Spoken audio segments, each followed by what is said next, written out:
यौन शोषण के मामले में लंबे समय से जेल में बंद आसाराम को गांधीनगर सेशन कोर्ट ने सूरत की महिला से रेप के मामले में उम्र कैद की सजा सुनाई है। आसाराम का बेटा नारायण साई भी दुष्कर्म के आरोप में सलाखों के पीछे है।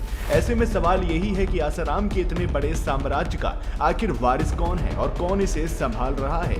आसाराम ने अपने प्रभाव से 10,000 करोड़ की संपत्ति बना ली थी। उसके 400 से ज्यादा आश्रम है। इस संपत्ति की देखभाल अब आसाराम की बेटी भारती देवी करती हैं, जो कि भारती श्री और श्रीजी के नाम से भी जानी जाती हैं। आसाराम की बेटी भारती देवी की अनुयायियों पर अच्छी पकड़ है। उन्होंने एमकॉम की डिग्री ली थी और 1997 में उनकी शादी डॉक्टर हेमंत से हुई थी। हालांकि बाद में उनका तलाक हो गया। बताया जाता है कि इसके पीछे आसाराम का ही हाथ था। वह बेटी और दामाद के रिश्ते में जरूरत से ज्यादा दखल देते थे। इसके बाद भारती देवी की एंट्री आसाराम के आध्यात्मिक मंच पर हो गई।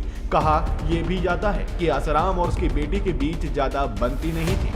भारती ने कुछ ही समय में अलग आश्रम खोल लिया था। हालांकि आसाराम और नारायण साई के जेल जाने के बाद वह इस साम्राज्य को संभालने लगी। साल 2013 में दुष्कर्म के मामले में भारती देवी और आसाराम की पत्नी लक्ष्मीबेन का भी नाम सामने आया था। दोनों को ही गिरफ्तार कर लिया गया था। हालांकि 31 जनवरी 2023 को कोर्ट ने भारती देवी और लक्ष्मीबेन दोनों को ही निर्दोष करार दिया। आरोप लगे थे कि लक्ष्मीबेन और भारती देवी आसाराम के लिए लड़कियां भेजती थीं। सत्संग या फिर आश्रम से लड़कियां चुनी जाती थीं। हालांकि कोर्ट ने दोनों को निर्दोष करार देकर ये बहस बंद कर दी थी। भारती देवी अपने अनुयायियों से डायरेक्ट ज्यादा नहीं मिलती हैं, बल्कि तकनीक का इस्तेमाल करती हैं। भारती देवी ने भी आसाराम की बोलने की शैली पकड़ी है।